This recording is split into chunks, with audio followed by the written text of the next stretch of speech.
जय जगन्नाथ बंधुगण आपण मानकु मोर एही चैनल रे स्वागत। नमस्कार बंधुगण, आगामी 2025 रे मकर राशि व्यक्ति विशेषक भाग्य रे कौन रही सेमानक शिक्षा, स्वास्थ्य, कैरियर, वैवाहिक जीवन, प्रेम, व्यापार, वाणिज्य रे कौन सब परिवर्तन हेबाकु जाउची।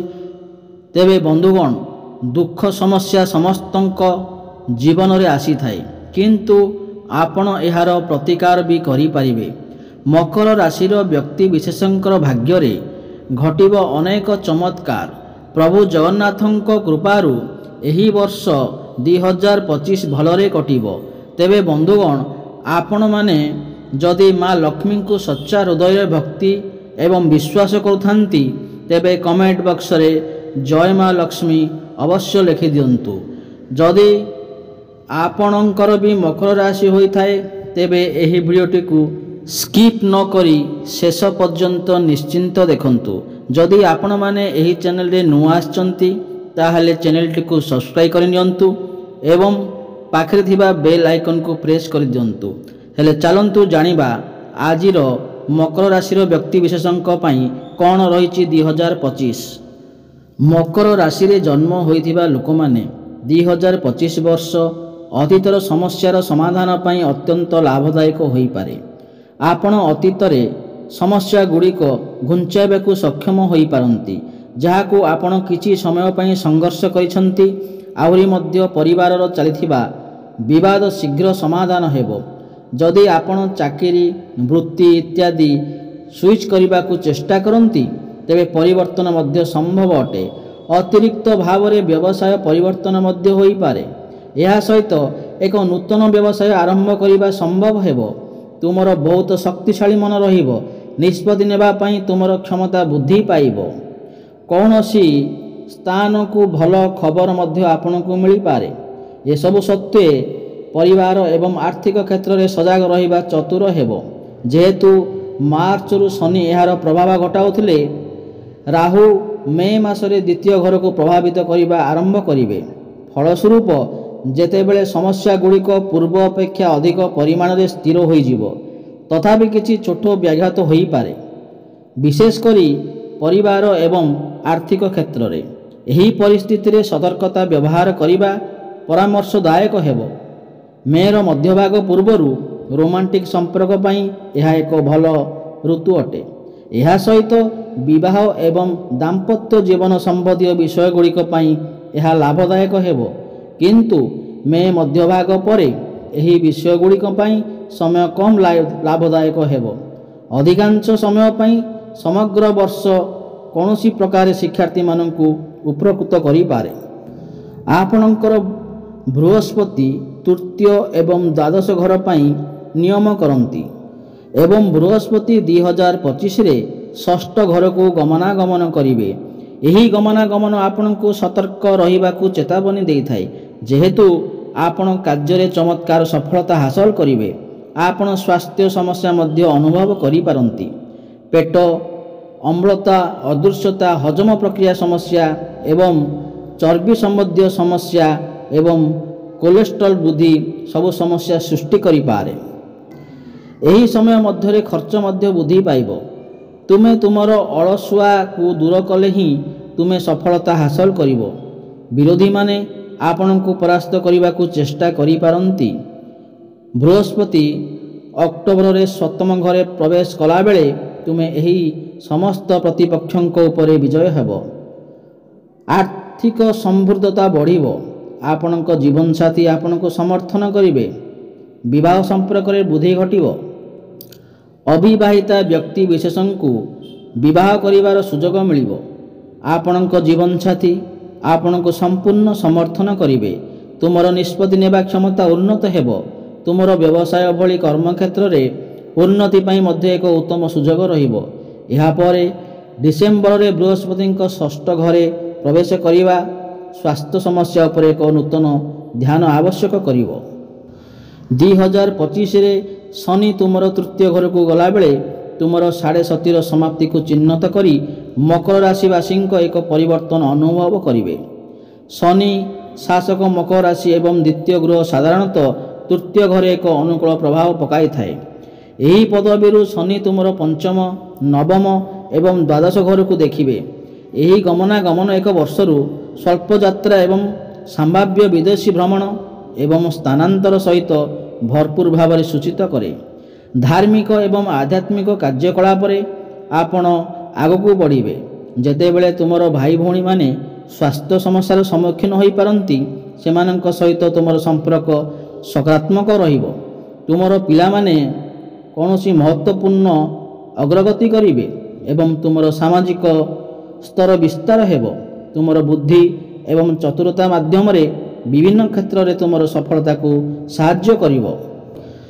ଜୁଲାଇରୁ ନଭେମ୍ବର ପର୍ଯ୍ୟନ୍ତ ହଜମ ପ୍ରକ୍ରିୟା ଉପରେ ସଜାଗ ରୁହନ୍ତୁ ଏବଂ ଆପଣଙ୍କ ପିତାମାତାଙ୍କ ସ୍ୱାସ୍ଥ୍ୟ ଉପରେ ତୀକ୍ଷ୍ଣ ନଜର ରଖନ୍ତୁ। ନଭେମ୍ବର ପରବର୍ତ୍ତୀ ଅବସ୍ଥାରେ ଉନ୍ନତି ହେବାର ସମ୍ଭାବନା ଅଛି। ଏହି ସମୟ ମଧ୍ୟରେ ସଫଳତା ହାସଲ କରିବା ପାଇଁ କଠିନ ପରିଶ୍ରମ ଏବଂ ପ୍ରୟାସ ପ୍ରମୁଖ ହେବ। ଲାଭ ବୃଦ୍ଧି ପାଇଁ ବ୍ୟବସାୟୀମାନେ ରିସ୍କ ନେବାକୁ ପ୍ରସ୍ତୁତ ହେବା ଉଚିତ। ମକର ରାଶିର ବ୍ୟକ୍ତିବିଶେଷଙ୍କ ପାଇଁ 2025 ବର୍ଷର ପ୍ରଥମାର୍ଦ୍ଧ ମକର ରାଶି ବ୍ୟକ୍ତିଙ୍କ ପାଇଁ ସ୍ମରଣୀୟ ହେବ। ଜାନୁଆରୀରୁ ମାର୍ଚ୍ଚ ପର୍ଯ୍ୟନ୍ତ ତୁମେ ତୁମର ପ୍ରେମ ଜୀବନରେ ଅନୁକୂଳ ଫଳାଫଳ ଅନୁଭବ କରିବ ଏବଂ ତୁମର ସମ୍ପର୍କ ଦୃଢ଼ ହେବ। ଯେତେବେଳେ ଛୋଟ ଛୋଟ ସମସ୍ୟା ଉପୁଜିପାରେ, ସେମାନଙ୍କୁ ବୁଦ୍ଧିମାନ ଭାବରେ ପରିଚାଳନା କରିବା ତୁମର ବନ୍ଧନକୁ ଆହୁରି ସୁଦୃଢ଼ କରିବ। ମେ ମଧ୍ୟଭାଗ ପରେ ବୃହସ୍ପତିଙ୍କର ଆପଣଙ୍କର ଷଷ୍ଠ ଘରେ ଗମନାଗମନ ହେବ। ପଞ୍ଚମ ଘରେ ଶନିଙ୍କ କ୍ରମାଗତ ଦିଗ ସହିତ ଆପଣଙ୍କ ସମ୍ପର୍କକୁ କିଛି ଥଣ୍ଡା ଆଣିପାରେ। ବିବାହିତା ମକର ରାଶି ବ୍ୟକ୍ତିବିଶେଷଙ୍କ ପାଇଁ ଏହି ବର୍ଷ ମଧ୍ୟରେ ଅତିରିକ୍ତ ସଜାଗତା ଆବଶ୍ୟକ, ଯାହା ମଧ୍ୟରେ ସମ୍ପର୍କର ସମନ୍ୱୟକୁ ବାଧା ଦେଇପାରେ। ବିବାହ ବୟସ ଥିବା ଲୋକଙ୍କୁ ବର୍ଷର ପ୍ରଥମାର୍ଦ୍ଧରେ ବିବାହ ସମ୍ବନ୍ଧୀୟ ସମସ୍ୟାର ସମାଧାନ କରିବାକୁ ପରାମର୍ଶ ଦେଇପାରେ। ମକର ରାଶିର ବ୍ୟକ୍ତିବିଶେଷଙ୍କ ପାଇଁ 2025ରେ ମାର୍ଚ୍ଚ ପରେ ତୁମେ ତୁମର କ୍ୟାରିୟର ସମ୍ବନ୍ଧୀୟ ଅନୁକୂଳ ଫଳାଫଳ ଅନୁଭବ କରିବ। ଏହି ସମୟ ମଧ୍ୟରେ ତୁମର କାର୍ଯ୍ୟରେ ଆପଣ କରିଥିବା କୌଣସି ପରିବର୍ତ୍ତନ ମଧ୍ୟ ଆପଣଙ୍କୁ ସଫଳତା ହାସଲ କରିବାରେ ସାହାଯ୍ୟ କରିବ। ମେ'ର ମଧ୍ୟଭାଗରୁ ବୃହସ୍ପତି ଆପଣଙ୍କ ପଞ୍ଚମ ଘର ଦେଇ ଗମନାଗମନ କରିବେ। ଏହା ସୂଚିତ କରେ ଯେ ତୁମେ ତୁମର ସହକର୍ମୀମାନଙ୍କ ସହିତ ଭଲ ଭାବେ ମିଳିତ ହେବ। କାର୍ଯ୍ୟ ଆପଣଙ୍କ ପାଇଁ ଅଧିକ ଉପଭୋଗ ହେବ, ଯାହା ଆପଣଙ୍କ ସ୍ଥିତିକୁ ଉପକୃତ କରିବ। ଶୁଭ ଭାଗ୍ୟର ଲାଭ ପାଇବା ପାଇଁ ମେ ପରେ ଏହା ଆପଣଙ୍କ ପାଇଁ ଅଧିକ ପ୍ରୟାସ କରିବ। ମକର ସଂକ୍ରାନ୍ତିରେ ବ୍ୟବସାୟରେ କିଛି ଛୋଟ ଚ୍ୟାଲେଞ୍ଜ ଏବଂ ସମସ୍ୟା ଥାଇପାରେ, କିନ୍ତୁ ସାମଗ୍ରିକ ଭାବରେ ପୂର୍ବ ବର୍ଷ ଅପେକ୍ଷା ଏହି ବର୍ଷ ଆପଣଙ୍କ ପାଇଁ ଭଲ ହେବ। ମାର୍ଚ୍ଚ ପରେ ଶନି ଆପଣଙ୍କ ଆତ୍ମବିଶ୍ୱାସ ବୃଦ୍ଧି କରିବ, ଯାହା ଆପଣଙ୍କ ବ୍ୟବସାୟ ପାଇଁ ଲାଭଦାୟକ ହେବ। ବୃହସ୍ପତି ଦଶମ ଘରକୁ ପଞ୍ଚମ ଦିଗରୁ ଦେଖିବେ, ଯାହା ଆପଣଙ୍କ ପାଇଁ ଅନୁକୂଳ ଫଳାଫଳ ଆଣିପାରେ। ତୁମର ବୁଧବାର ଗମନାଗମନ ମଧ୍ୟ ଲାଭଦାୟକ ହେବ। ଏହାକୁ ଦୃଷ୍ଟିରେ ରଖି ମକର ରାଶିର ଲୋକମାନେ ସାଧାରଣତଃ ଚଳିତ ବର୍ଷ ବ୍ୟବସାୟ ଦୃଷ୍ଟିରୁ ଏକ ଭଲ ବର୍ଷ ହୋଇପାରିବ ଆପଣଙ୍କ ପାଇଁ। ଏହାକୁ ଦୃଷ୍ଟିରେ ରଖି ମକର ରାଶିର ଲୋକମାନେ ସାଧାରଣତଃ ଚଳିତ ବର୍ଷ ବ୍ୟବସାୟ ଦୃଷ୍ଟିରୁ ଏକ ଭଲ ବର୍ଷ ପାଇପାରିବେ। ମକର ରାଶିର ଛାତ୍ରଛାତ୍ରୀମାନଙ୍କ ପାଇଁ ଏହି 2025 ବର୍ଷଟି ଅତ୍ୟନ୍ତ ଶୁଭ ଅଟେ। ବୃହସ୍ପତି ପଞ୍ଚମ ଘରେ ଏବଂ ଆପଣଙ୍କ ଭାଗ୍ୟଶାଳୀ ପ୍ରଥମ ଘରେ ଜାନୁଆରୀରୁ ମେ 2025 ମଧ୍ୟଭାଗରେ ରହିବ। ଏହି ସମୟ ମଧ୍ୟରେ ଛାତ୍ରମାନେ ସେମାନଙ୍କର ପ୍ରାଥମିକ ଏବଂ ଉଚ୍ଚ ଶିକ୍ଷାରେ ମଧ୍ୟ ଅନୁକୂଳ ଫଳାଫଳ ଆଶା କରିପାରନ୍ତି। ଧାର୍ମିକ କାର୍ଯ୍ୟକଳାପରେ ଜଡ଼ିତ ଚଳିତ ବର୍ଷ ବହୁତ ବଡ଼ ସଫଳତା ପାଇବେ ଏବଂ ଏହି 2025 ମସିହାରେ ତୁମର କଠିନ ପରିଶ୍ରମ ଅନୁଯାୟୀ ଶୁଭ ଫଳାଫଳ ମଧ୍ୟ ପାଇପାରିବେ।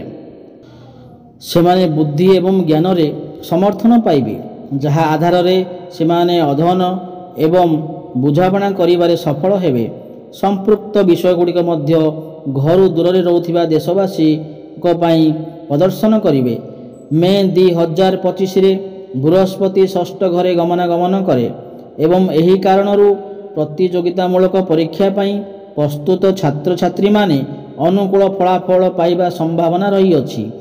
ବୁଧ ଗ୍ରହ ଗମନାଗମନ ପାଇଁ ଦେଶବାସୀଙ୍କୁ ଅନୁକୂଳ ଫଳାଫଳ ପ୍ରଦାନ କରିପାରନ୍ତି। ସେମାନଙ୍କୁ ସେମାନଙ୍କର ସ୍ୱାସ୍ଥ୍ୟର ବିଶେଷ ଯତ୍ନ ନେବାକୁ ପରାମର୍ଶ ଦିଆଯାଇଛି ଏବଂ ଯେତେବେଳେ ସେମାନଙ୍କର ସ୍ୱାସ୍ଥ୍ୟ ଭଲ ହେବ ଦେଶବାସୀ ସେମାନଙ୍କ ଅଧ୍ୟୟନ ଉପରେ ଧ୍ୟାନ ଦେବେ। ଆପଣଙ୍କ 2025 ଆର୍ଥିକ ସ୍ଥିତି କିପରି ରହିଛି? ବୃହସ୍ପତି ଧନ ମହତ୍ତ୍ୱ ଜାନୁଆରୀରୁ ମେ ମଧ୍ୟଭାଗ ପର୍ଯ୍ୟନ୍ତ ଆପଣଙ୍କ ଲାଭ ଘରକୁ ଦେଖାଇବେ, ଯାହା ଆପଣଙ୍କୁ ଅନୁକୂଳ ଆର୍ଥିକ ଫଳାଫଳ ପ୍ରଦାନ କରିବ। ବୃହସ୍ପତି ମେର ମଧ୍ୟଭାଗରେ ତୁମର ଷଷ୍ଠ ଘରକୁ ପ୍ରବେଶ କରନ୍ତି।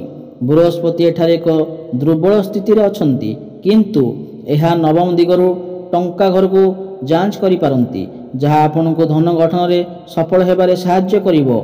ଆର୍ଥିକ ବୃହସ୍ପତିଙ୍କ ଅବସ୍ଥାନ ଟଙ୍କା ରୋଜଗାର ପାଇଁ ଆଦର୍ଶ ହୋଇନଥିଲେ ମଧ୍ୟ ଆପଣ ଧନରେ ବହୁତ ସଫଳ ହେବେ। ଏହାପରେ ଜାନୁଆରୀରୁ ମାର୍ଚ୍ଚ ପର୍ଯ୍ୟନ୍ତ ରାହୁ ଏବଂ ଶନିଙ୍କ ଘର ଉପରେ ଲାଭଦାୟକ ହେବ। ଯଦି ତୁମେ ତୁମର ଧନ ବୃଦ୍ଧି ପାଇଁ ଅଧିକ ପ୍ରୟାସ ନ କର ତୁମେ ଏହି ସମୟ ମଧ୍ୟରେ ସଫଳ ହେବାକୁ ସମର୍ଥ ହେବ ନାହିଁ। ତେଣୁ ମକର ରାଶିର ବ୍ୟକ୍ତିବିଶେଷମାନେ ଏହି ବର୍ଷ ଆର୍ଥିକ ସ୍ଥିତିରେ ସୁଯାଗ ଆସିବ। ଏହି ବର୍ଷ ଆପଣଙ୍କ ପାଇଁ ବହୁତ ଭଲ ଅଛି। ଆପଣ ବିଦେଶ ଯାଇ ସଫଳତା ହାସଲ କରିପାରିବେ। ତୁମର ଧନୀ ହେବାର ଯଥେଷ୍ଟ ସମ୍ଭାବନା ଏହି ବର୍ଷ ଦେଖାଯାଉଅଛି। ଆପଣ ବର୍ଷ ସାରା ଟଙ୍କା ପାଇବା ଜାରି ରଖିବେ। ଅର୍ଥର ଅଭାବ ରହିବ ନାହିଁ। ଆପଣ ଧନ ସଂଗ୍ରହ କରିବାରେ ମଧ୍ୟ ସଫଳ ହେବେ। କାର୍ଯ୍ୟରୁ ଆପଣଙ୍କର ଆୟ ହେବ। ବ୍ୟବସାୟିକ ଦୃଷ୍ଟିରୁ ଆପଣଙ୍କର ବୃଦ୍ଧି ହେବ ଏବଂ ବ୍ୟବସାୟରେ ସୁଯୋଗ ମିଳିବ। ବିବାହିତ ବ୍ୟକ୍ତିମାନେ ସେମାନଙ୍କର ବିବାହରେ ଚାପର ସମ୍ମୁଖୀନ ହୋଇପାରନ୍ତି। ତୁମର ଜୀବନସାଥୀ କ୍ରୋଧ ଏବଂ ଆକ୍ରୋଶ ପ୍ରକାଶ କରିପାରନ୍ତି ଏବଂ ତୁମର ମନୋଭାବକୁ ତୁମର ନାପସନ୍ଦ ହେତୁ ତୁମ ମଧ୍ୟରେ ତିକ୍ତତା ଦେଖାଦେଇପାରେ। ଏହି ପରିସ୍ଥିତିକୁ ଶାନ୍ତିପୂର୍ଣ୍ଣ ଭାବରେ ସମାଧାନ କରିବାକୁ ଚେଷ୍ଟା କରନ୍ତୁ। ରୋମାଣ୍ଟିକ୍ ସମ୍ପର୍କ ପାଇଁ ଏହି ବର୍ଷ ବହୁତ ଭଲ ହେବ। ତୁମେ ବହୁତ ପ୍ରେମ ପାଇବ ଏବଂ ତୁମର ପ୍ରିୟଙ୍କ ସହିତ ତୁମକୁ ସମର୍ଥନ ଜାରି ରଖିବ। ଯଦି ଆପଣ ଚାକିରି ବଦଳାଇବାକୁ ଇଚ୍ଛା କରନ୍ତି ତେବେ ଆପଣଙ୍କୁ ଏହି ବର୍ଷ ଭଲ ସଫଳତା ମିଳିବ। ଯେକୌଣସି ପରିସ୍ଥିତିରେ ନିଯୁକ୍ତି ଆପଣଙ୍କୁ ଗୁରୁତ୍ୱପୂର୍ଣ୍ଣ ଆର୍ଥିକ ସୁବିଧା ଦେଇପାରେ। ପାରିବାରିକ ସମ୍ପର୍କ ମଜବୁତ ହେବ। ପାରିବାରିକ ସମନ୍ୱୟ ମଧ୍ୟ ଉନ୍ନତ ହେବ। ଆପଣ ମଧ୍ୟ ଧାର୍ମିକ ଯାତ୍ରା କରିପାରିବେ। ସ୍ୱାସ୍ଥ୍ୟ ସାଧାରଣ ଅପେକ୍ଷା ସାମାନ୍ୟ ଭଲ ରହିବ। ରାହୁ ମକର ରାଶିର ଦ୍ୱିତୀୟ ଘରେ ଗମନାଗମନ କରିବେ। ଏଠାରେ ରାହୁଙ୍କ ଉପସ୍ଥିତି ଆପଣଙ୍କ ଶବ୍ଦକୁ ପ୍ରଭାବିତ କରିବ। ଆପଣ ଅନେକ ଜିନିଷ କହିବେ ଯାହା ଲୋକମାନଙ୍କୁ ପ୍ରଭାବିତ କରିବ ଏବଂ ସେମାନଙ୍କ ଆଗ୍ରହକୁ ବଢ଼ାଇବ। ଏହା ଆପଣଙ୍କୁ ସାହାଯ୍ୟ କରିବ କାରଣ ଆପଣ ଆପଣଙ୍କର କାର୍ଯ୍ୟକୁ ସଫଳତାର ସହିତ ସମାପ୍ତ କରିବା ପାଇଁ ସମର୍ଥ ହେବେ। ଆପଣ ଏପରି ଜିନିଷ କହିବେ ଯାହାକୁ ଲୋକମାନେ ପ୍ରକୃତରେ ପସନ୍ଦ କରିବେ। ଆପଣ ଦୟାଳୁ ମନ୍ତବ୍ୟ ଦେଇ ଲୋକଙ୍କର ହୃଦୟ ହାସଲ କରିବାରେ ସଫଳ ହୋଇପାରିବେ। ଆପଣ କ୍ରୋଧରେ କାହାକୁ ତିକ୍ତ କିମ୍ବା ନକାରାତ୍ମକ ଶବ୍ଦ ପ୍ରକାଶ କରିବା ଠାରୁ ଦୂରେଇ ରହିବା ଉଚିତ, କାରଣ ଯଦି ଆପଣ ତାହା କରନ୍ତି ସେମାନେ ବାସ୍ତବ ହୋଇଯିବେ ଯେ ଏହା ତୁମକୁ ଏକ ଉଭୟଙ୍କୁ କ୍ଷତି ପହଞ୍ଚାଇବ। ରାହୁଙ୍କ ଗମନାଗମନ ସମୟରେ ତୁମେ ତୁମର ଖାଇବା ଅଭ୍ୟାସ ପ୍ରତି ଧ୍ୟାନ ଦେବା ଉଚିତ, କାରଣ ତୁମେ ଖାଦ୍ୟ ସମ୍ବନ୍ଧୀୟ କିମ୍ବା ସ୍ୱାସ୍ଥ୍ୟଗତ ଅସୁବିଧାର ସମ୍ମୁଖୀନ ହୋଇପାରନ୍ତି। ଧନ ସଂଗ୍ରହ କରିବା ଏକ ଚ୍ୟାଲେଞ୍ଜ ହେବ, କିନ୍ତୁ ସମୟ ଏବଂ ପରିଶ୍ରମ ସହିତ ଆପଣ ସଫଳ ହୋଇପାରନ୍ତି। ବର୍ଷ ଆରମ୍ଭରେ କାରଣ ମଙ୍ଗଳ ଉପରେ ରାହୁ ଉପରେ ଅଷ୍ଟମ ଦିଗ ଅଛି, ତେଣୁ ତୁମର ସ୍ୱାସ୍ଥ୍ୟର ଯତ୍ନ ନେବାକୁ ପଡ଼ିବ। କେତୁ ମକର ରାଶିର ଅଷ୍ଟମ ଘରକୁ ଗମନାଗମନ କରିବେ। ଅଷ୍ଟମ ଘରଟି ସମ୍ପୂର୍ଣ୍ଣ ଅଜ୍ଞାତ ଅଟେ। ଏପରି ପରିସ୍ଥିତିରେ ନବମ ଘରେ ରହସ୍ୟମୟ ଗ୍ରହ କେତୁଙ୍କ ଗମନାଗମନ ଆପଣଙ୍କ ପାଇଁ ଭାବ ପ୍ରବଣତାର ଏକ ସୃଷ୍ଟି ସମ୍ଭାବନା କରିପାରେ। ଏହି ସମୟ ମଧ୍ୟରେ ଆପଣ ଅର୍ଥ ଲାଭ କରିପାରନ୍ତି।